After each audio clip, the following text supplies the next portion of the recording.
I'm going to tell you a story, and it's a true story, but for confidential reasons, I'm going to change the names. Let's call her Ruby. Ruby.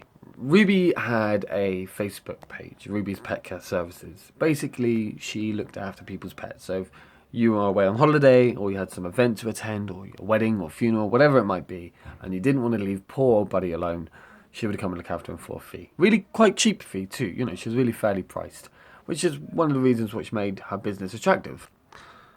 Um, she was good. She had like a degree. She was sort of had a degree in pet psychology. She was a therapist for dogs. She was basically one of these people who knew how to groom cats, cat groomer, I suppose you could say. But it wasn't just dogs or cats. She looked after reptiles, lizards, horses, cows. She even looked after a camel once. She was great. Everybody thought she was amazing. Her Facebook page had 5 out of 5. Bleh! 5 out of 5. That's really rare to get, and beaming with positive reviews. Sure, those reviews were from family members and friends, but still, it didn't matter, Didn't matter, okay? So, one day, George and, let's say, Claire, okay, their names have been changed to protect their identities, alright? But George and Claire, they've got to go to a funeral. Claire's nan's had her head kicked in. And it's just a tragic thing, and they have to go. But they don't want to leave their dog. Now, their dog is a Great Dane called Max, and they don't want to leave Max alone. Max is sort of this big, massive, like I said, it's a Great Dane, but he's got separation anxiety. If he's left alone, he will tear up the entire place, shit on the walls, everything, okay? So they look around on the internet and they find Ruby's Pet Care Services. They call her up straight away. She's like, hello? Hello? Oh, hello there. Sorry about that. Don't know what she's apologising for. They ask, hey, hi, we're going to go to a funeral. We're going to be away for a few days. Can you look after a dog? Do you do sit-ins, by the way, overnights? Of course she does. Of course she does. She's a fucking professional. Of course she does overnights. So she's like, yeah, I do overnights. Yeah. Anyway, she agrees to look after their dog for them. So there's a knock at the door, right? She's there the next day. They meet her. Everything's going fine. She's short, Ruby. She's quite short. Has dark brown hair. Doesn't look like she could really handle herself with a dog, but she's a professional. She studied dog psychology, for Christ's sake. She knows what she's doing. And Maximus, he's quite a suspicious character for a dog. Immediately, he's a little bit, with strangers that come through the door, normally he growls, sort of sniffs them out, puts it back up against the wall. He's got a bit of a bad feeling. But this time, he's wagging his tail. There's a good feeling about her, but there's a good scent, too. He can smell it. He don't quite know what that smell is, but he can smell it. Now, George and Claire, they can't smell it, but Maximus can smell it, and it's a very deliberate scent. And you probably wonder, what is that scent? Perfume? Nope. Has she washed herself in lavender? Nope. Covered herself in dog biscuits? Wrong. She has not washed for 7 days and is bordering on her period. Now this is very deliberate. I'll tell you about it later. Anyway, so everything's great, right? They go for the whole portfolio. They've got this whole care plan for Maximus. It's ridiculous, Don't feed him after 8, and feed him vegan kibble.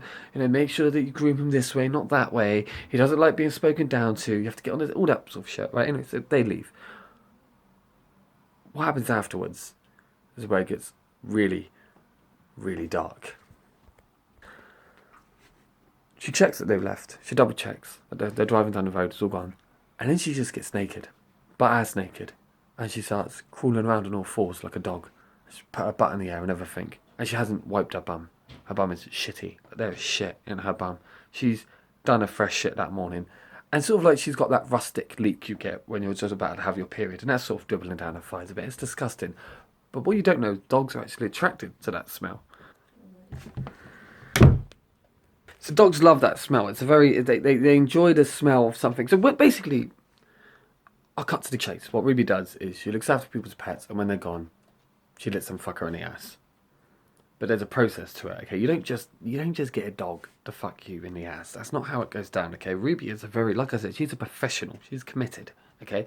It takes time and effort. And she knows that to get a dog to actually, slide his chili pepper in her, she has to tease him. And the way you do that first is, like you said, you get naked, you crawl around on all fours, you make sure you smell, because there's a certain rustic scent they've got. They've got to not look at you as a human, okay? What you've got to realise is that when you're trying to mate with a dog, it's not like trying to mate with a human, okay? They have to see you as anything but human. You have to be the opposite of human. They have to see you as sort of a compatible component. So this Great Dane, he's really sniffing her bumhole, sniffing her fanny. She just rolls on her back and she plays with her cunt for a little bit. She kind of, teases, lets him have a little lick of her fingers. It's a bit bloody, like I said, she's on a period. But dogs love that kind of stuff. I don't know if you know this, but if any ladies out there watching this have a period and they realise these dogs sort of start humping and they're sniffing that area and it's embarrassing, they're like, when Ruby's in those situations and a dog's sniffing it, she laughs, but really she's like, oh. Like she's, oh. She goes, oh. So that's, so dogs, they just love people on periods, okay? It's a weird thing. It's a weird fact. Check it up, it's true. So she starts doing that. She teases him that way. She farts a little bit, and then she starts sniffing his bum. And she just starts softly sort of cradling his little lumps where his balls should be. And this gets a dog excited, okay? This is how you get a Great Dane excited, or any dog if you want to try it at home. Some things to know first, before I go any further. There's a thing dogs have called a...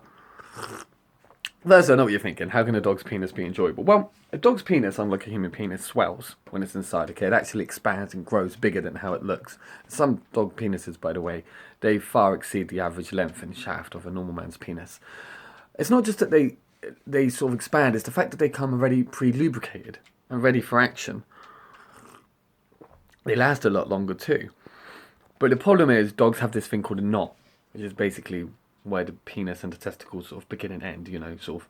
If you imagine the testicles, just between that and the lower end of the shaft, there's a thing called a knot. And that's so when they're having sex with a bitch, a normal female dog, it's so they lock in and it won't come out until they've ejaculated, and probably several minutes after that.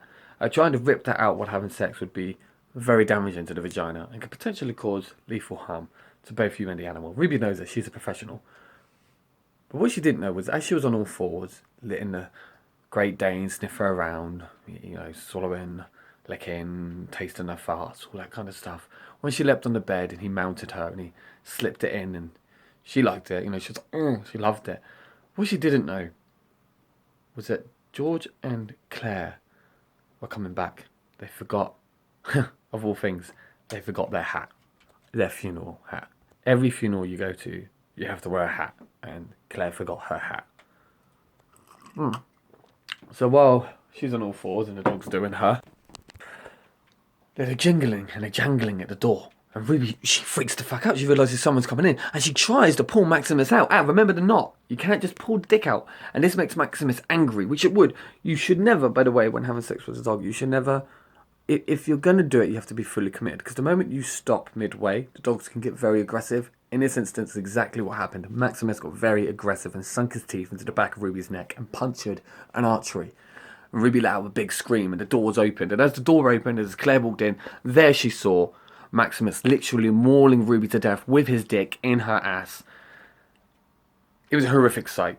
Absolutely horrific. A cautionary tale. Ruby did survive. Although she weren't the same since. Her relationship with her boyfriend had a great strain and he had to sell his dream, basically. So they could afford to pay for the medical bills. Which was odd because this was England and it's NHS, but she wanted to go private because she was afraid. She worked for the NHS, so she was afraid that her colleagues would find out that a dog had mauled her neck. She'd have to explain how it happened, and she didn't want anyone to know a dark secret. The story pretty much ends there. It's just a cautionary tale to say don't hire random people off the internet to look after your pets, and don't try to fuck your pets. It could be dangerous.